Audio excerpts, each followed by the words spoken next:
Hey, everybody. My name is Jack Beasley. I am a sports photographer and videographer in the Phoenix, Arizona area. On this channel, I make videos related to both those subjects, but mostly photos. Today, I'm doing part two of what I hope to be a three-part series on individuals who I see who are doing interesting things in the world of sports photography and videography to make money. Last week, I spoke with Andy Jones of the Photography Side Hustle podcast, who had some great points on how to market yourself and work with others and network to get paying jobs. I'll put the link to all that information and Andy Jones's podcast in the description below. But today I'm talking to a fellow by the name of Brandon Jones.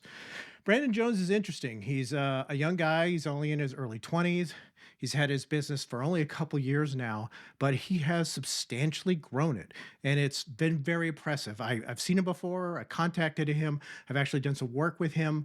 And what impresses me about him is not only his age, but the fact that he is getting so many jobs.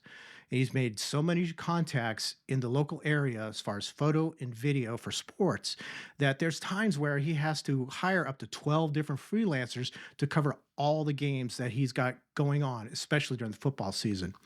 So, with that, here's my conversation with Brandon Jones. What kind of services does BJ Media provide? We are a sports videography and photography company serving athletes all throughout Arizona, mainly in the Valley, and starting to get a little bit more into Tucson now.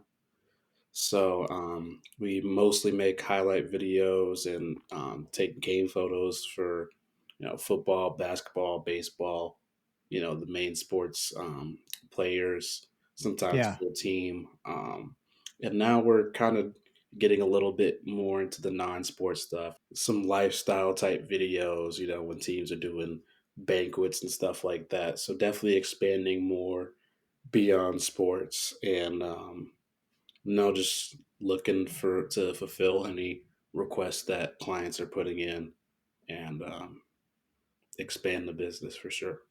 Now, you're a relatively young guy. So, how long has BJ Media been in existence? Yeah, so I started it right after I graduated from Arizona State back in May of 2021. Yeah. I graduated in May and started it in about early August. So right before football season in Yeah. 2021. So Oh, about 2.5 years in now, a little bit past 2.5 years. so what was that your goal while you were in college, or what was your vision? Did you germinate this idea while you were in college, or is it immediately afterwards, or how did that all Yeah, plan out? I really went. So my whole senior year was during COVID, and I just wasn't really sure what I wanted to do. The job market was awful. Mm.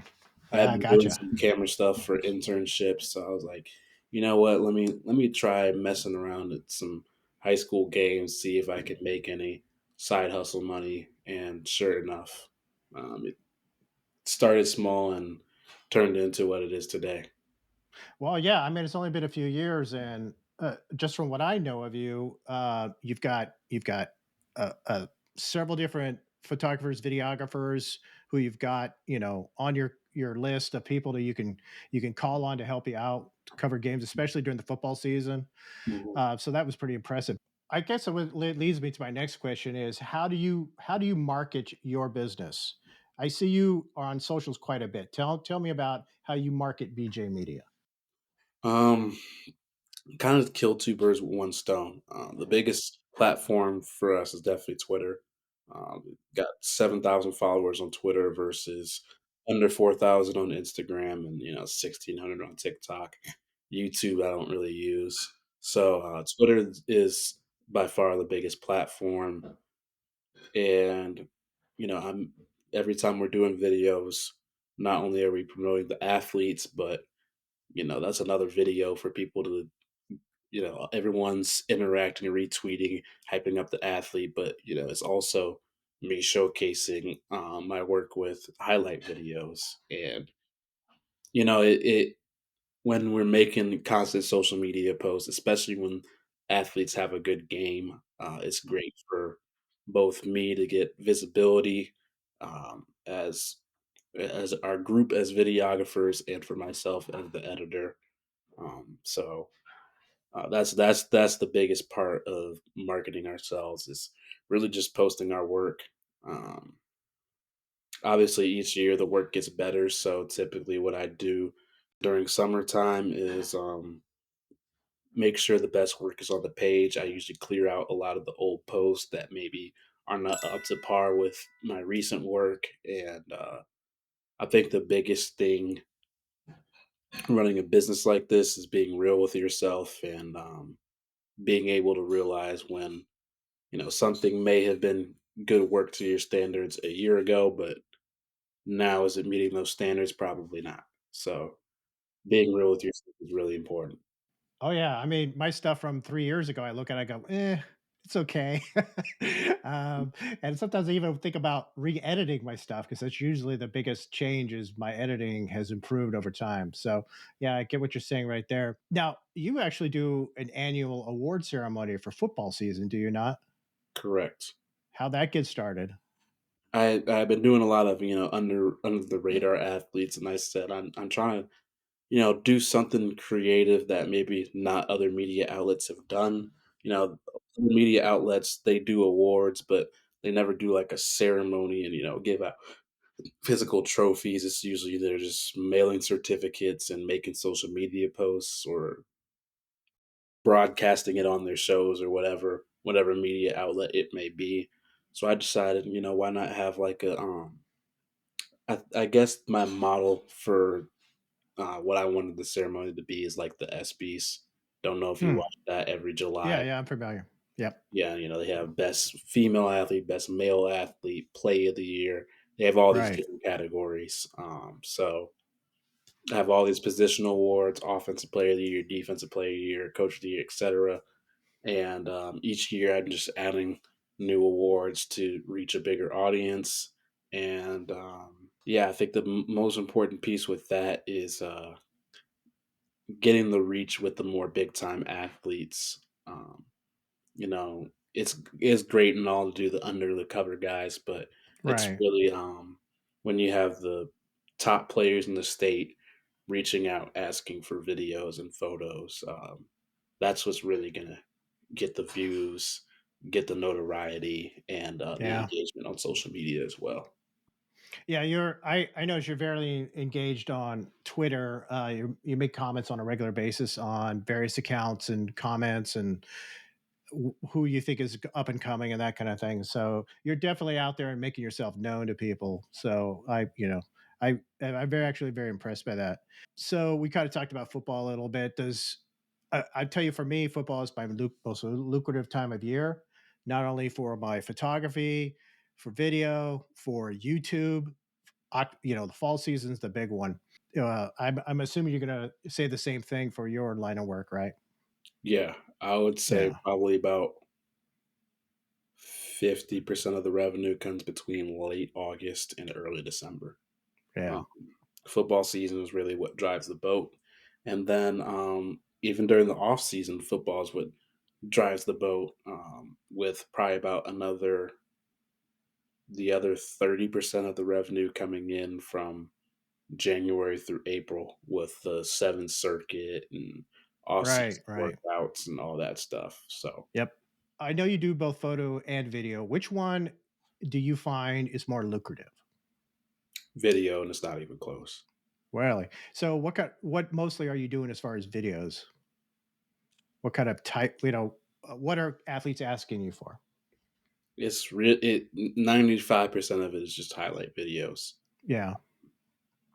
And Kind of, those are and they're just for personal use, or are they hoping to use it for colleges, promote themselves to colleges?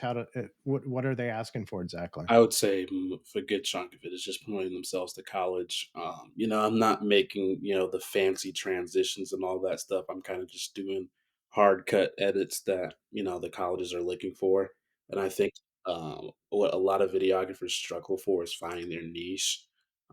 Some they'll drop one video and you're like, this would look really good for like highlight reel to send to colleges, and then the next video and they're doing all these crazy chip chop edits, and you're like, okay, this looks more like, for posting just to your Instagram accounts. So, a lot of videographers don't really pick their niche, and I think that really hurts them. And early on, I realized what a lot of the interest was coming from parents that wanted these videos to help their kids with recruiting, especially with certain positions, getting that isolated footage, whether it be offensive linemen, receivers running their routes, that type of deal. So, really having everything down to a science and attacking the recruiting world, which is where people are a lot more willing to spend money, is a huge part of it. To be honest, the highlight videos like you're describing are actually, there's less editing time built into it. You don't have to spend a lot of time, coming up with the crazy edits and the graphics and everything else. So they're actually fairly easy to do. And the fact that they're pretty lucrative, it sounds like you can put them out pretty quickly, and it's much more economical to make them than over the fancy social media type videos we're talking about. So I think we kind of hit on it, but maybe you can expand on it. How do you separate yourself from your competition? To be honest, the biggest thing is, I have a niche, I have a target audience, Yeah, and I calculate a lot of what needs to be done, and a lot of the competition, their pages are just kind of all over the place. One day yeah, they're doing real estate photos, the next day they're doing some right, corporate event, the next day they're filming a bunch of kids dancing at 7-on-7 tournaments and wearing crazy right, outfits. Like, right. if you got all this craziness going on, people are going to look through your page and be like, so what does he really specialize in? Yes, yeah, So, yeah. I agree. If you're doing, and I would say this about any photography or videography genre is pick your niche or separate them so they're not all lumped together in the same website or the same socials, so people don't know for sure you're good at one particular thing or not, and they want you to be good at certain things. All yeah. right, very good. And another thing I would say is, if you don't know how to do one, learn how to do the other, because there's a lot of people that are going to want both at the same time. Yeah, I agree. One of the most common questions I receive from people trying to get into the photo video business is how much do I charge?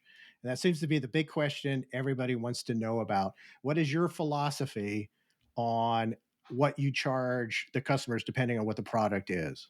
Yeah. So right now I break everything down into three tiers, and I also charge less per player if you're adding on more players in the same game or tournament or whatever the event may be. It's kind of like bundle pricing.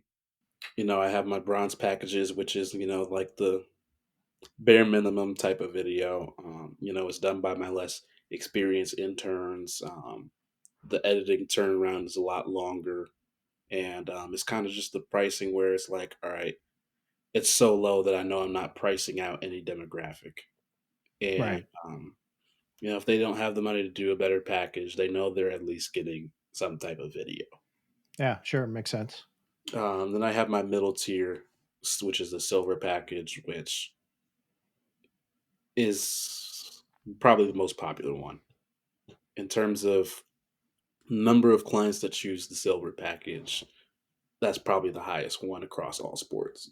Hmm. Um, it's the pretty standard pricing for the industry. It's my more experienced interns doing it, and the turnaround time is pretty standard. 3 to 5 days. I don't know many photographers and videographers that are consistently doing it faster than that. So, silver is really, you're getting a solid product. You're paying a little bit more than you are with the bronze, but you're getting a solid product. Now, the gold package is the one that's the money maker. It may not have the volume of the silver package, but because Right. it's so much higher, it doesn't need to have the same volume to make more money. And that's where myself or the senior videographers and photographers, a lot of the best creatives in the valley are on that senior staff, and there are actually more that are planning on coming in the fall. And Mhm. when you order the gold package, you're getting your best product. To a lot of these people, the price really doesn't matter to them. So, if I increase the gold package by 10-15% every year, there probably wouldn't be much pushback. Well, the whole charging thing is finding that sweet spot is difficult based on my capabilities versus what the market will bear, and I think your idea of having tiers is probably a good idea, because I have parts of town where I know it's tends to be wealthier, and I know they'll pay more, and I have other parts of town where it's not as wealthy, and they would be disinclined to go with my normal rates. So it's probably a good idea what you're doing as far as packaging it. That's not dissimilar to what portrait studios do, what wedding photographers do. They package it out. So I think that's a good idea, especially on the video side. Photo side, I don't know if that would work. Maybe it would. I'd have to think about it a little bit. So during the football season, I know it's your busiest time of year. How many people do you have going at any one point in time? Yeah, I think my busiest week of football season was the week of senior night, and I think we had at least one person at 12 different varsity games Wow. on that one Friday. I Wow. think that had That's very impressive. That's very impressive. so Um, it's impressive that you have that so many people available to you or offering the services. So my hats off to you for building that kind of model up. All right. So what kind of gear are you using these days for photos, videos? Is it the same stuff or are you differentiating? it's the same stuff. A lot of people are actually shocked when they hear this, but I have a pretty cheap setup. I'm working on getting a nicer one, but I'm working with the Nikon D5600, and then I found a good deal on a brand new lens that's 18 to 300 millimeters. And, when you have that kind of range on your lens, you could really use it for anything. And it's a good way to cut costs while you're still building up the business. And yeah, I use that for everything. I use it for photos, video, all that stuff. And, it may not be the same quality that, some of these guys that have all these fancy Sonys and whatnot, the kind of quality that they have. But when I watch their videos, I see a lot of little details that they're not paying attention to just because their camera quality is so high.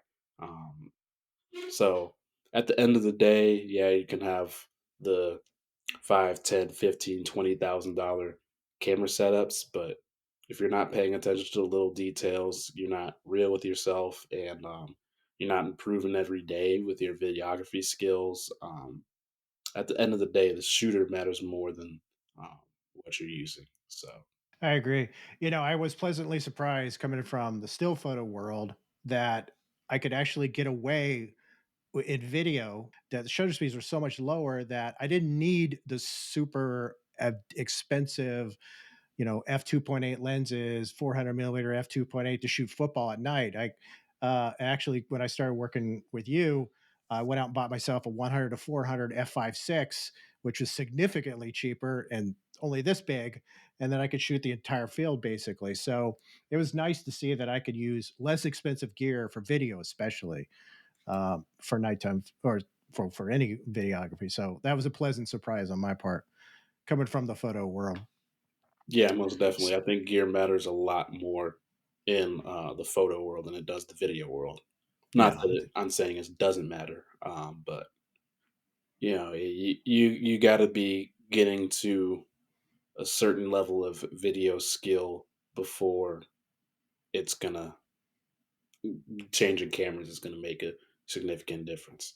yeah, I agree. And you could have the best gear in the world, but if you're not using it to its capabilities, it's just basically a waste of money. You threw a lot Yeah, of if money you at a if piece if of you gear can't then. track a football in the air, if you can't keep your subject in frame, if you can't keep your Right. shots in focus, if you have wiggles in your shot, and I'm just talking about the major issues.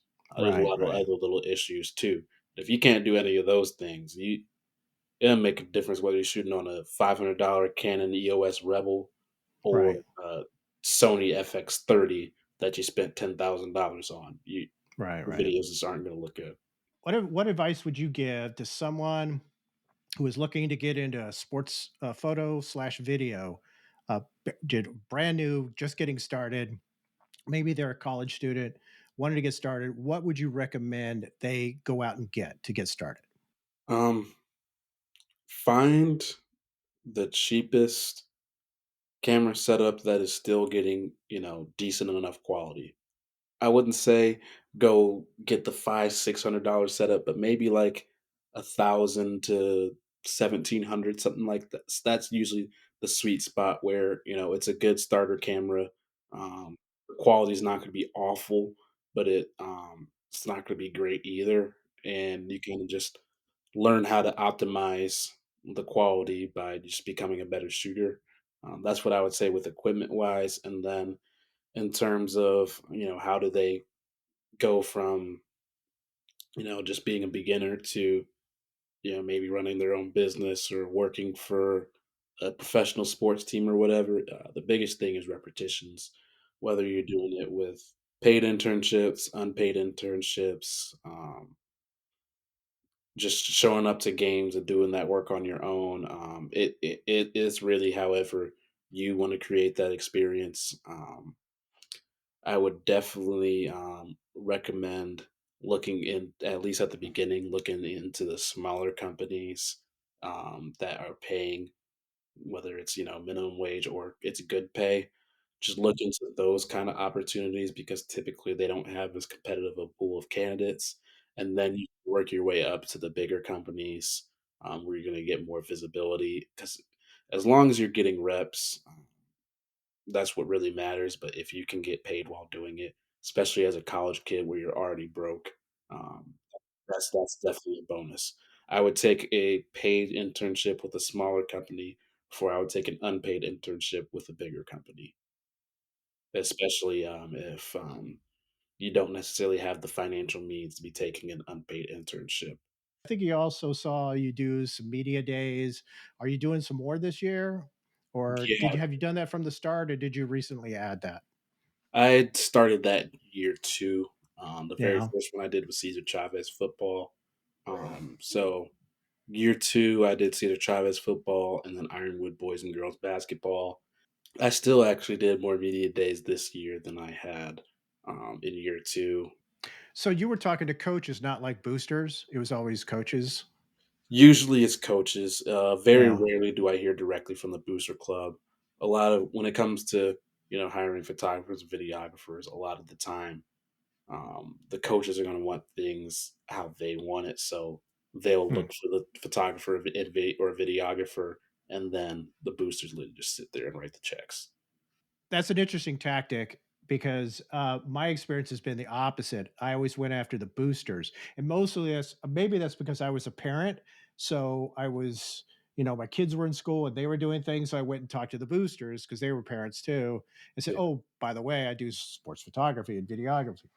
yeah, So it's just a different tactic, but I'll keep that the whole coach thing in mind. So anyway, Brandon, I appreciate this time and this conversation. I really have been impressed by your relatively youthfulness, but the fact that you've been able to progress and get so many freelancers to do work for you, and the fact that you put on your own, sports award show. I think that's pretty impressive. All right. Well, I appreciate it once again, and thanks for doing this with me.